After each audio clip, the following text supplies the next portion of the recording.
今天我们非常荣幸地邀请到马丁·戴维森爵士，英国文化协会全球总裁。Martin, it's really nice to meet you again. 谢谢，谢谢。 Thank you so much for joining us today. No, it's a great pleasure.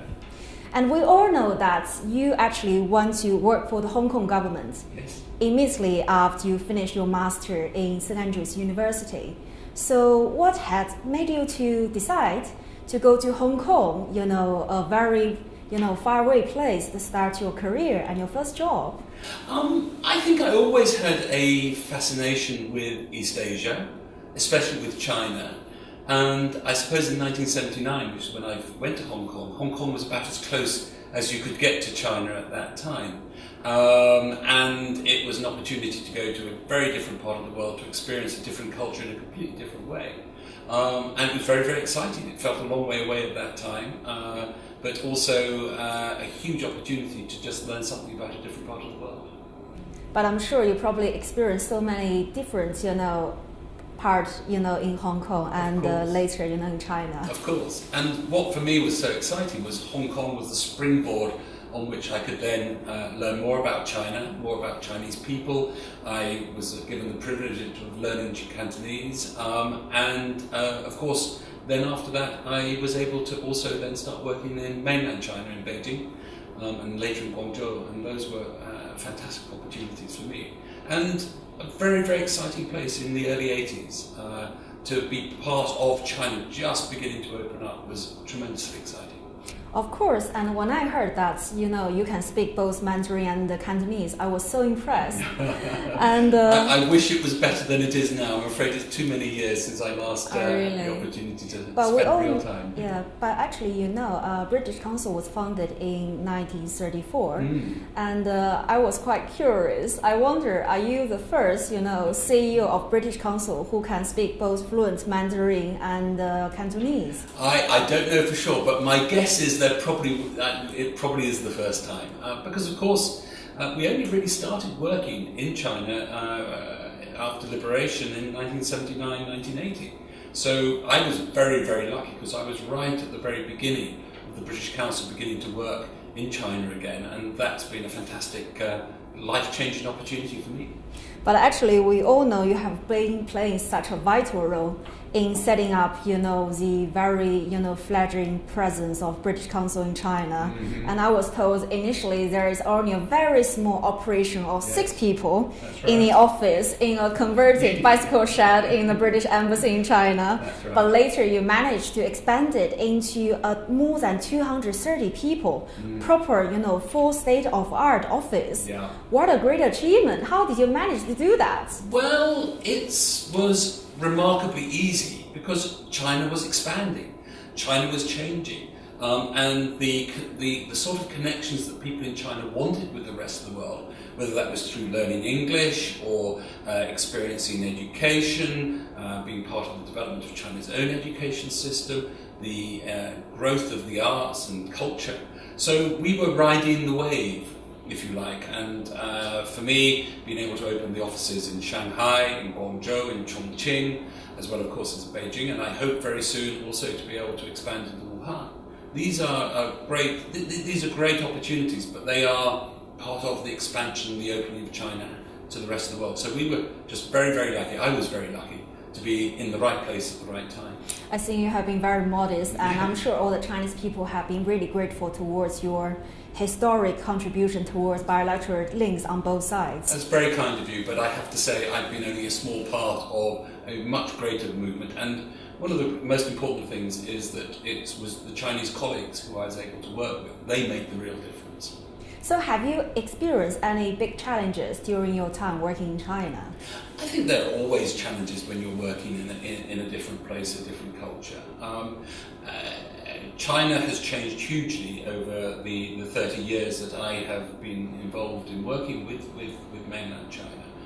In the early days, there was much more suspicion of foreigners, a doubt about whether or not the sorts of things that we were wanting to do was something which was welcome in China. I think we must always recognise that these things are not simple. You go 2 steps forward, 1 step back. There have been times when the relationship between China and the UK has not been as strong as it is today. And those all may affect the way in which the relationship works and the way in which we as an organisation are able to work. But overall, the tendency over those 30 years has been for a growth in exchanges, closer exchanges, more commitment to those exchanges. And what's important for me is that I think we in the UK have also been able to respond in the same way. So our interest in China, the way in which we are beginning to teach Chinese in our schools, the way in which we'll be able to help people go to China, we're able to reciprocate that interest that China also has in this country.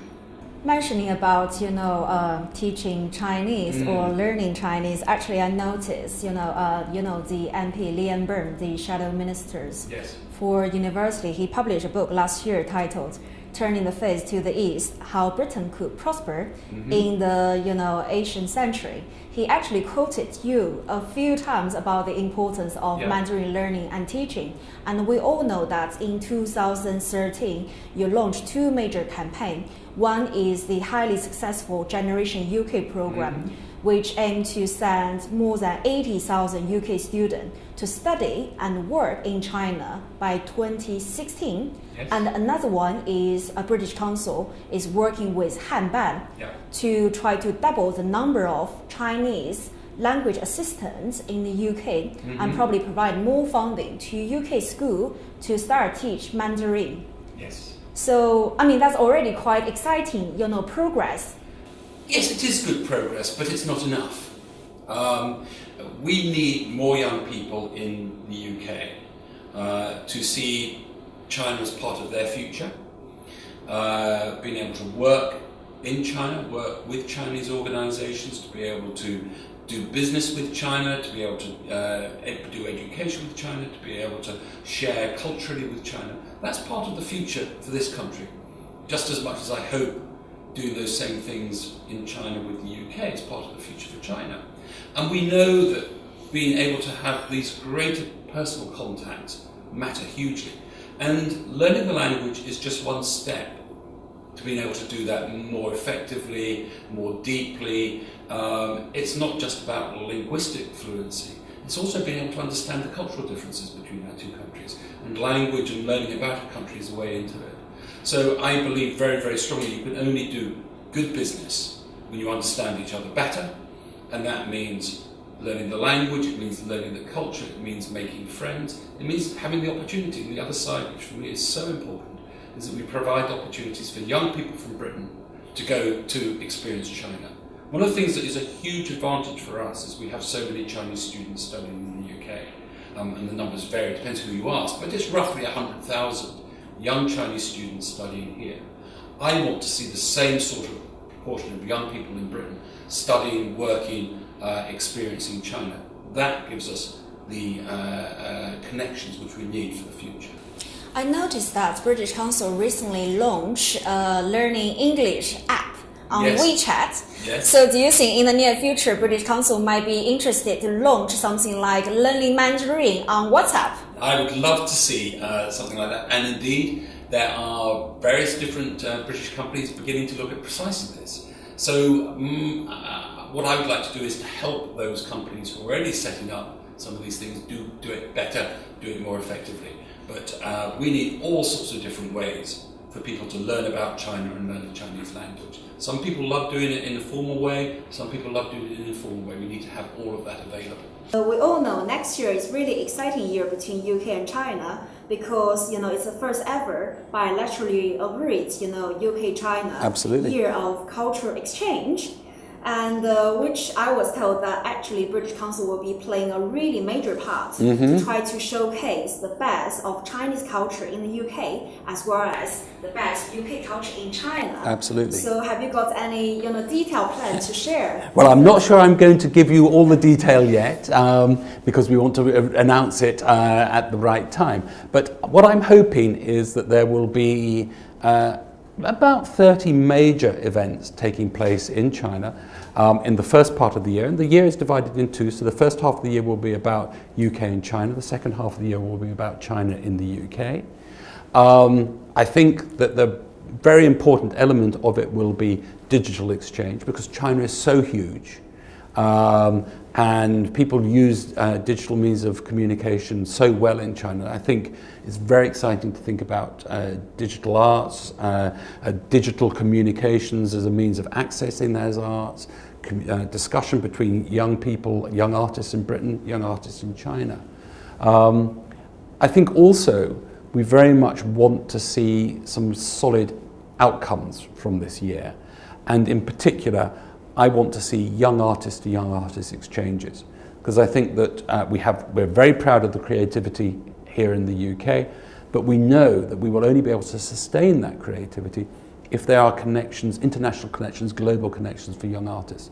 So part of this is about giving the opportunity also for people-to-people exchanges. And then we're going to have two big high points in the year. One will be the Great Festival of Culture in Shanghai in the first part of the year, and then the next people-to-people dialogue here in the UK in the second part of the year. Two really important opportunities for us to simply engage people in our two countries about why this relationship matters to us.